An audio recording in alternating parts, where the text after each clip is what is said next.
Hey squad, what's going on? My name is Rich Ryan, hybrid fitness coach and elite Hyrox athlete. In this video, I'm going to talk about if you should do a Hyrox and which specific division you should go into based off of your athletic background. I've broken it down to 6 or 7 different types of athletes that I've encountered as a coach because I get asked these things quite a bit about if they should do open, if they should do pro, if they should do doubles, and what kind of experience they can expect during a Hyrox event. This channel is generally filled with advice on how to train and race for hybrid racing like DecaFit and Hyrox. If that's interesting to you, hit subscribe so you can get all the newest tips and tricks directly into your feed.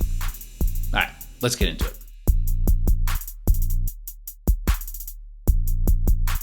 So to answer the first question, if you should do a Hyrox, the answer is yes. If you are even thinking about doing a Hyrox, just try it so that you know what the demands are, so that you can tailor your training toward it, and so you can decide if this is someplace where you want to spend your time. The demands of Hyrox are generally between 60 and 120 minutes. So it is a longer endurance event. So you have to have some sort of base fitness there or just be ready to endure for that long. If you have familiarity with high level strength movements at higher volumes, then you should be fine. Things like lunges, wall balls, and like farmer's walks, these are things that can be pretty taxing on the body and can break you down. If you are currently have some sort of fitness in you, then you should be fine. So you can scale Hyrox in 3 different ways. There's pro, open, and doubles.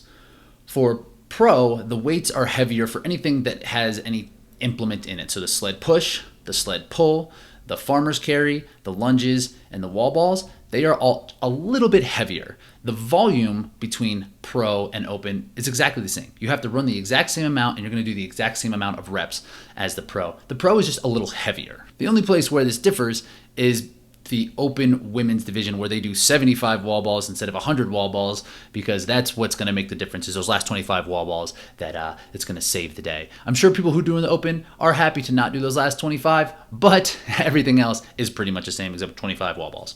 If you choose to do doubles, you're going to have the exact same amount of volume that you would in an open or a pro. Just the station work is split between 2 different people. The weight for open is men's open weight for men's doubles, women's open weight for women's doubles, and for mixed doubles, it's men's open weight and women's pro weight.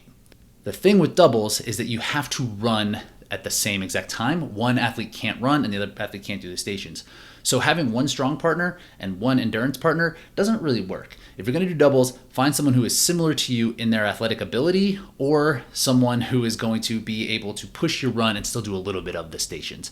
A faster runner will just get away from the slower runner, and the slower, stronger athlete will just hold up the team. So all right, let's get into the different type of athletes who are coming into this. The first athlete I'm going to talk about is the former high-level athlete. This could be a footballer, someone who played lacrosse, someone who had some sort of aptitude for team sports at a higher level.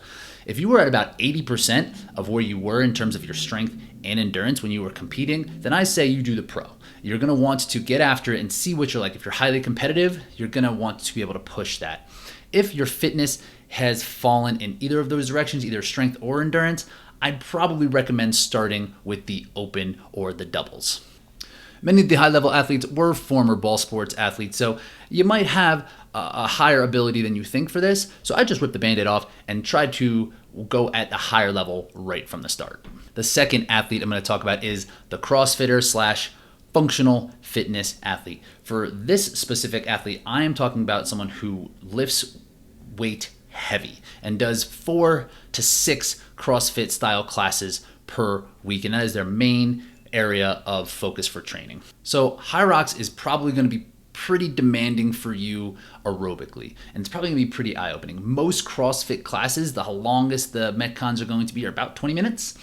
Here you're 60 to 120. So your running ability and your high-level aerobic capacity is probably lower than the demands than what you typically are training for.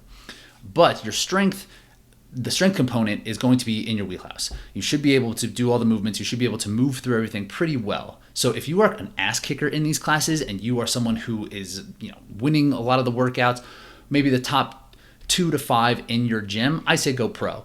If you're someone who struggles a little bit more in classes and it's because of the strength demands, I'd recommend going open.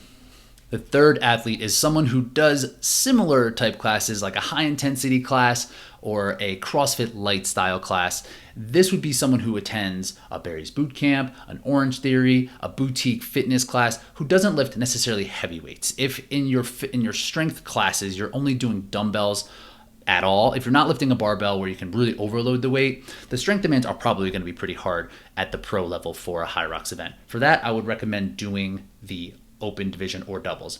However, you're aerobically probably going to be a bit higher. These classes seem to tend to focus much more on endurance, with cardio on the rower, on the machines, on running.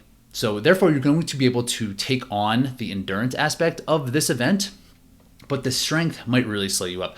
So it might be better to start with open and then build your strength to eventually get into pro.